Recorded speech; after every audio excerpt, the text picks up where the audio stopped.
Welcome everybody to the HolloTalk Podcast. This is Jetpack Nik, and I'm here with a very special guest, my guy, Brandon Scooby Robinson. Say what's up to the people. What's up to the people? You took that literally. Exactly. What's going on, everybody? Cool to be on Nik's podcast again. He's doing his thing. And yeah, that's all I have to say. Last time we thought we were bored in the house and in the house bored. We still are, but some progression has been made. Now we're doing it on video. So good to see you in person for the first time. We did audio last time. Absolutely, man. It's a pleasure to have you back, man. So for the people who don't know who you are or who haven't heard the first episode that we did together, let the people know who you are, what you're about, and what you do. Bally Sports Network. That's what we're doing. And we're having fun with it. 19 of the 30 NBA teams play on the network. It's what the Fox Sports Regional Network was. But even before all of that, started industry at 12 with the Nets. Scoop B Radio garners 5 to 10 million streams annually on all platforms. Writer, on camera, video, all that good stuff. So yeah, man, like I said, here we are. Glad to be here once again. All right. So I actually want to dive into some of that, just my own personal curiosity. So, making your transition as a young kid in this industry up until the point now, you working with Bally and you having your own podcast, like, what was the transition for you just kind of growing up in this industry and just you honing your skills into becoming who you are today? I think purpose has a lot to do with it. Basketball is what I love, but so is culture. So is entertainment at large. Recently at Bally Sports, they hired me to be their basketball guy, but we've also, tapped into culture. We recently had Memphis Bleak on the Bally Sports Network, and we talked about Jay-Z versus Nas and all that other stuff. And, so that there's a carryover there. I've always had interest in the arts as well as sports, particularly basketball, fashion, and more. And, that even was the case as a kid, growing up in both the city as well as Jersey, and Jersey as well as the city, basically tapping into fashion, my family owning businesses, and I've always been in tune with it. But I think more or less in the digital space that we're in, people see the correlation between the two. It's always been the case, whether it's in music and more. So, just over time, my foundations were in radio. But, when I finished grad school, I did a lot of writing, and, my business partner, we both agreed that the way to get lit, whether it's on the internet or whether it's, whether it's traditional, print writing or covering a team, is the more you write, the more and more people seek you out for on camera stuff. So I remember when I was at Source magazine, a woman by the name of Alvina Austin was booking me to do TV spots on Arise TV, which was in Manhattan. And I would often either come from my house or come from the Source if I was there that day, and just, do segments, 5 to 10 minute segments, just talking about various sports topics. That got me comfortable, doing TV. And just over time, I've been able to, get those quick hits, MSNBC, CNN, Fox News, some of that other stuff. So, now transitioning to on camera full time and less writing, it's really just, being a field reporter and now at an anchor desk and just calling people that you're cool with, and, having them come on your show and give them some time because they trust you as a person. It's more therapeutic sitting on set with me talking. So it's pretty cool. Absolutely. Mm-hmm. No, that's absolutely true. Just me being a fan of yours and, somebody who works closely with you, as the people can tell that, we work closely together. I do see that's one of the things that you definitely hold, strong as well in your skill set, that you do allow the people who talk to you to have a certain level of trust. And for people who do what we do, I think that's one of, if not the biggest thing that you can have in your arsenal. I agree. And for me, I tried to come up with this platform to allow people to, be unapologetically themselves and express themselves in ways in which they probably wouldn't be able to in a quote unquote normal setting or a, high profile arena, if you will. And, having places like the HolloTalk Podcast, or you having your own podcast and everything that you do with Bally Sports, I think that allows people to not only be unapologetically themselves, but it also creates great content because they are being unapologetically themselves. Yeah, I definitely think you're right. I think podcasts, in my mind, I remember someone asking me like in 2011, do you have a podcast? No, I didn't. I never looked at it as a thing. And then, over time, like, being at the Source magazine for a period of time, and seeing reality TV and not just being engulfed in basketball, I kind of saw how being around reality TV stars for that sect of people is similar to podcasts for journalists. But I feel like everybody has a podcast. So I feel like, how do you stand out? And I think the biggest thing is journalistically being able to get your stuff that people say, if they're noteworthy, into print. And I really learned that during my time at CBS. And I feel like that's the comparison to reality television, where you look at somebody, and I'm just thinking high profile at the moment. Everybody's not this person, but there's a similarity. Look at Cardi B. I mean, Cardi B was already an internet personality. Right. I remember people were putting her in the same breath as like Welvin and Allen, the guy, I'm talking about. Yeah. I know you're talking about. Like A-Town. So like I feel like Cardi B transitioned to Love and Hip Hop. She was already a name, or she had her name and she had her cult following. She got on Love and Hip Hop and then blew it up. And then it didn't stop at just that. She then transitioned into music. Her growing up uptown, either in the Bronx or Harlem, you have a sense of soul, and you have a sense of, the early beginnings, particularly, Sedgwick Avenue, where, hip hop was born in the Bronx. So I feel like for her, she had a plan, and then she transitioned, who she dated, who she married, having a baby, Saturday Night Live. Like, I think if you're doing a podcast, there's a comparison between that and reality TV. It's all in your marketing. It's all in your team, whether that's PR, branding, and just what the blogs are saying. So it's just a consistent repetition. And I feel like as I'm where I am now, just, doing TV and digital TV and stuff of that nature with Bally, I see a similar comparison in how you just use podcasts to get from point A to point B. Yeah, I think for me, like, just being able to see it up close and personal from you and plenty of other people who do this, the same kind of thing, I think that it's impressive for me to see you do it to the level that you've done it, from, like, just starting off specifically with sports, like, for the most part, and then transitioning to the entertainment field. I think that jump was pretty significant, especially for somebody like me, because that's something that I'm on the path to doing myself, talking to different people from the entertainment sphere to the athletic sphere, business sphere, all types of different arenas. So just being well versed in all of those areas I think is something that I'm trying to continue to build upon, and also learn the market, and then everything else that you just said that separates, me from the next person who does what we do. For sure, man. I think it's all about just your team, and you got a right head on your shoulders, so keep going. I appreciate that. That means a lot coming from you, man. Well, I want to transition though. So you mentioned the Memphis Bleak interview, and we talked about this a little bit off record. But why are you causing so much trouble, man, with your Verzuz Talk? What you talking about? Who causing trouble? You causing trouble, man. You got the Nas fans mad at you. They can hate me now, but I won't stop now. Nah, man. I mean, it's a question that to me was topical. I mean, Verzuz is really like that second. It's like the big three for rappers, right? I won't say it's a retirement home, because these guys are like 43, 44, 45. No, I get what you're saying, though. But I think the fans want to see a Nas and Jay-Z Verzuz, but I don't think it's going to be in the Verzuz. I could see it being a money grab outside of the Verzuz space. I don't want to say I don't see it in Verzuz, because I know that, if I'm not mistaken, it's both Timbaland and Swiss Beats who have their stake in it. And Jay is friends with those guys. So I think more than anything else, it's not causing trouble. I think I was ahead of the curve, because if you recall, when I asked that question, Fat Joe and Ja Rule were like a week or two later. Right. But I also feel like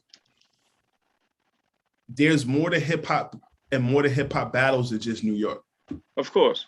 Like, it's cool to have Ja Rule and Fat Joe, but like, people really want to see Ja Rule and 50. And I feel like you get that level of redemption in my mind, because I feel like Fat Joe and Ja Rule wasn't really a fair fight, because Ja Rule has hits. Like, he's got hits that when I was going to school, I went to a predominantly white prep school. Right. I was one of 4 Black kids to graduate. And I know that I saw kids driving to school blasting Holla Holla, Baby Girl Put It On Me. And it's like that to me said to me, well, okay, you have that versus What's Love.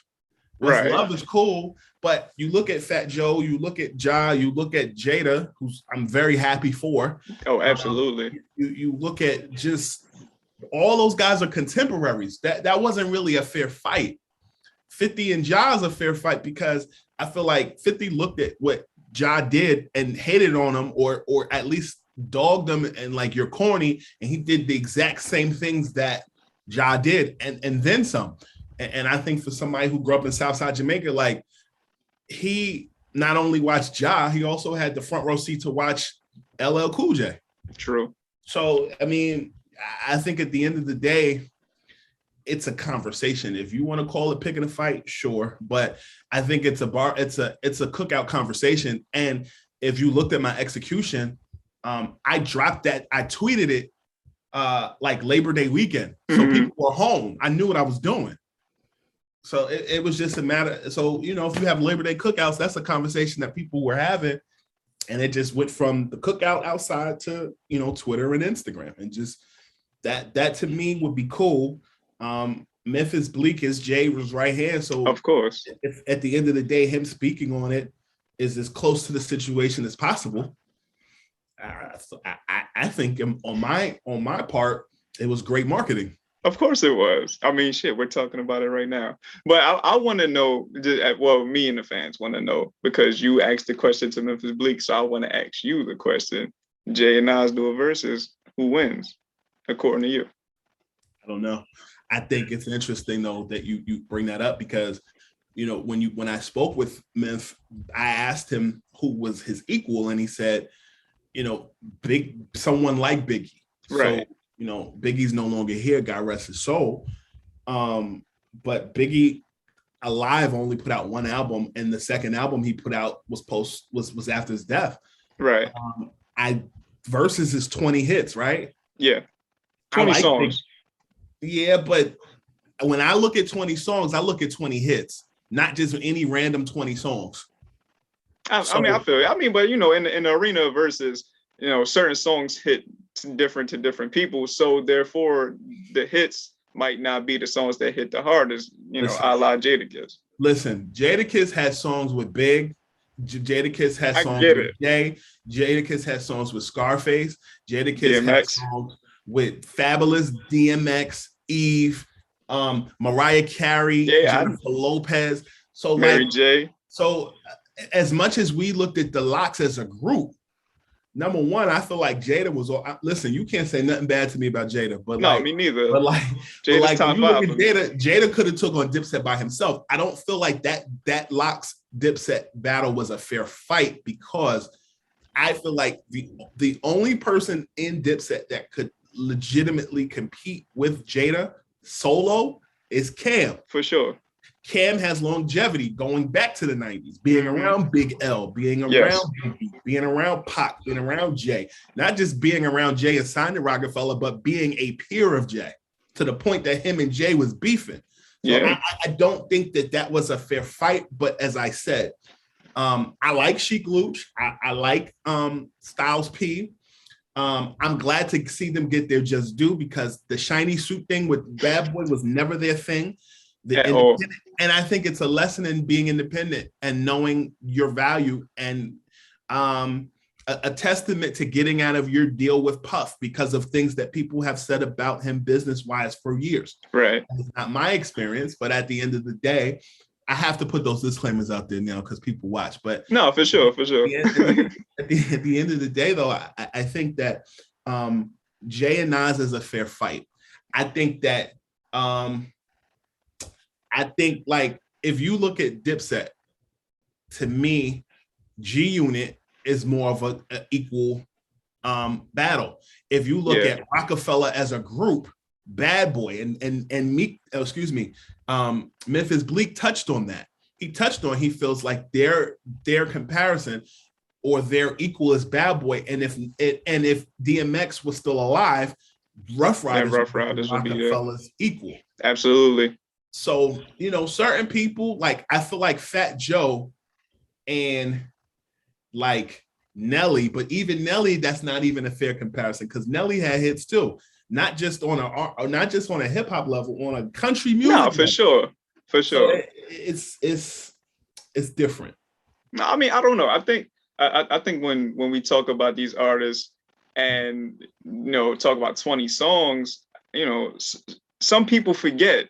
And I think that a lot of people forgot about Ja Rule because of the 50 Cent thing. I think a lot of people forgot about Fat Joe, just because he, they wasn't listening back to a lot of the hits. And then his transition was kind of different from a lot of people's, like, 93 Joe, Flow Joe was very, very street. That's a street guy. And then you transition to What's Love and all that. It's very different. So, you kind of get lost in the shuffle. You missed a very important part. What part? I'm not coming at you.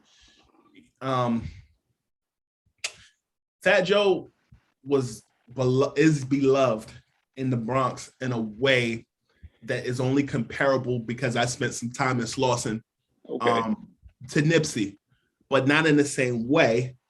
The difference, I think, was Fat Joe's transition and discovery of Big Pun. And what I will tell you about the Bronx is that Big Pun is beloved in the Bronx amongst Latino brothers and sisters in the same way, not the direct comparison, but it's the same way that Biggie is beloved abroad, right? But specifically to his borough of Brooklyn. But I feel like with Fat Joe,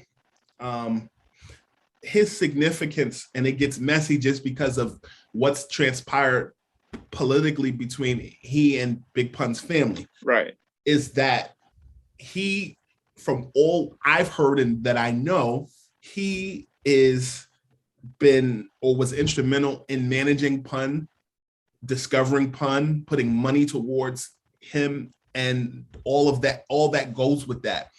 And so it's kind of similar to Diddy in that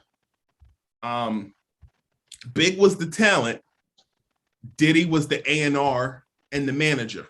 Right. Pun was the talent, Fat Joe had the money. I don't know what their paperwork is like. I'm not gonna pretend to know, but I think Fat Joe naturally had bars. No, for sure. Or had somebody write them, or however that worked. Puff is not a rapper at all. He's an entertainer and an entrepreneur and can move in certain rules that Fat Joe cannot. Right. So Fat Joe made that What's Love transition. But he also, what I think did well, particularly in the early 2000s, was his alignment with one, DJ Khaled. Yeah. His wife is from the Bronx, is a Fordham grad, and had her own money. He also the connection to Cool and Dre producing wise. Mm-hmm. Cool and Dre was as instrumental to Fat Joe's career as I believe the Heatmakers were to Dipset's career. Mm. And the connection to Khaled and the direct connection to Birdman and Cash Money and Rick Ross and Lil Wayne.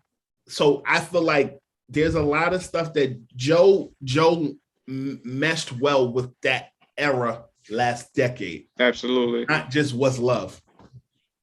No, yeah, that was just like one of the songs that I just right. Like I got transition. You. Yeah, but most people don't know from the front cover to the back. No, right. And like I said, the whole Verzuz arena, it's people tend to pick sides off the rip, where they just go with who's popular, which we seen in the Dipset versus the Lox battle. A whole lot of people was picking Dipset to beat the Lox. I thought they was tripping. Like, you know, and I love both groups, but Jadakiss is in the Locks. Like, I was like, y'all gotta relax a little bit. But you know, once the battle happened, people began to realize it's different levels to it. You know, it's more than just the hits. Dipset is the modern day Wu-Tang Clan. Okay, you got to explain that one. Style, fashion. You look at how forward thinking they were, particularly with Jim, the skull and crossbones belts, right, the form-fitting jeans and clothes, the True Religion jeans, the Uptown swag. A lot of those down south rappers were copying that. Yeah.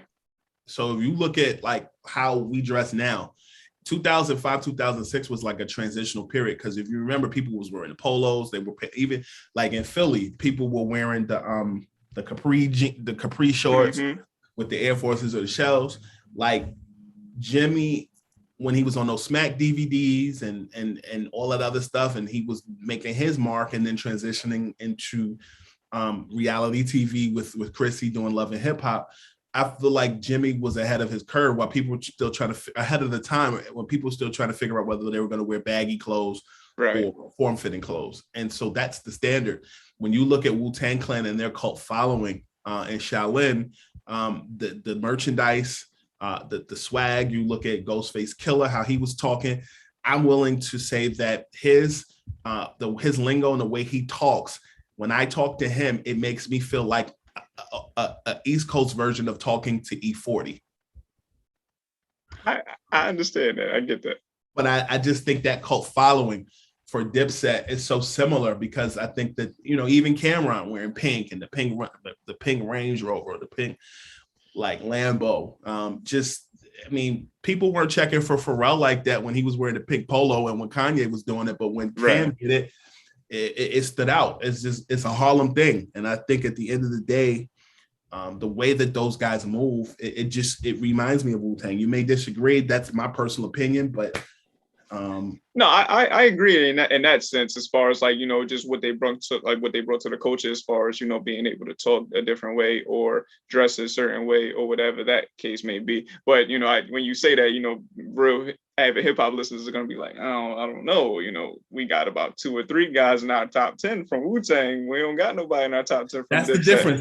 And I said from a style perspective. I mean, when you talk about, you know, when you talk about Wu-Tang, you look at Raekwon. I mean, if you look at Method Man, you look at, you know, Ghostface Killer, like you look at those guys, you know, like I think one of the best rappers of all time is not even rapping anymore. He's on late night TV in Black Thought. Yo, absolutely. So, you know, at the end, and he reminded you a couple years ago when he did that freestyle on Funk Flex. Yeah. So, you know, I think I think hip hop has allowed people to expand what was, you know, a slick talk to and people didn't take seriously, and they monetized it and made it into a 401k retirement program. Yeah, it kind of is. You talking like Ghostface now? You talking? I mean, you're talking in circles. I mean, I think when Biggie's line when he said, "Whoever thought that hip hop could take it this far," was such a self-fulfilling prophecy. Absolutely.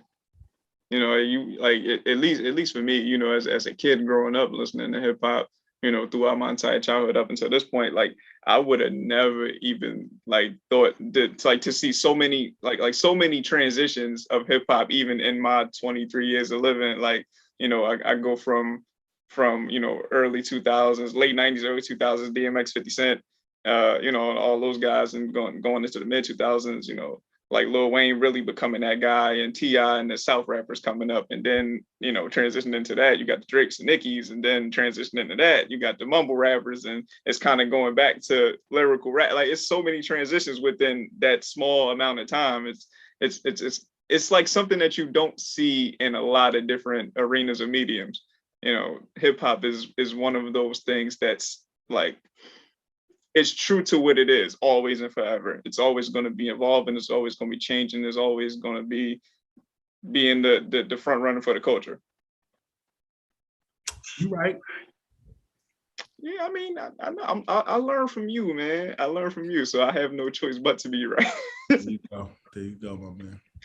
All right, so I just need two more things from you. So thing one, I want you to drop all your socials and everything so people can know where to find you and to follow you and everything. Keep up with your content. Subscribe to the Scoop B Radio podcast, streaming on all platforms. Visit scoopbradio.com. Subscribe on Apple Podcasts, Google Play, TuneIn app, Stitcher app, iHeartRadio, and follow me on Twitter. That's where you get a lot of just everything I have going on. At Scoop B, Instagram, Scoop_B, Snapchat, Scoop_B. Check out my Scoop B merchandise at Wooter Apparel. Got a lot of, I've been dropping shirts and stuff that I've designed with that team.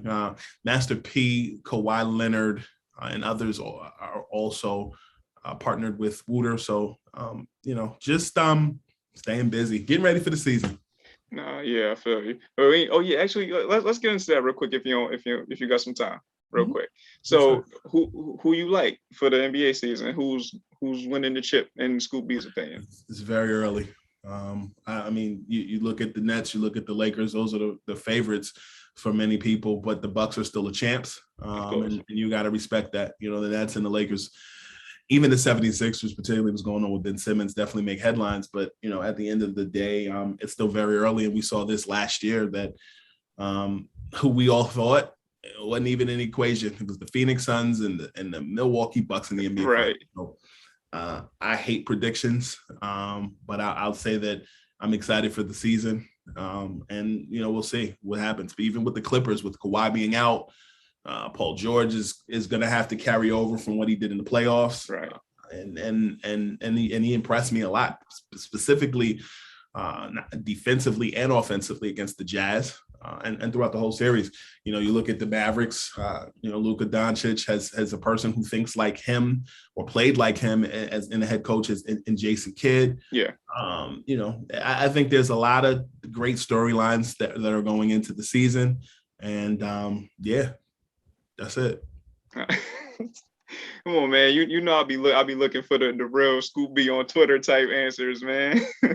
I mean, I don't have anything right now. I think it's just, we're going through media day, training camp, preseason, regular season starts the 19th. So yeah, man, I definitely think that there's a lot of exciting basketball coming, and I'm excited to go back to an 82-game season. Do you think that the COVID-19 mandate or the vaccine mandate is going to play a bigger role than it's already playing in the season? I'm not sure, because they still got some things they got to figure out. And, so 90% of the league is vaccinated, and, right. It's interesting to watch from afar and even up close. Yeah, well, you are watching up close and afar. You're going to be at some of the games. If so, I got to be there with you, man. I don't have any plans right now, but we'll see. We'll see how the season goes. All right. So the last thing I need from you, I need you to drop 3 gems for the people that they could take away from this conversation and apply to their everyday life. And I'll let you get out of here. Take what you do every day and enjoy, find a way to monetize it. But it's going to take hard work. The other thing is,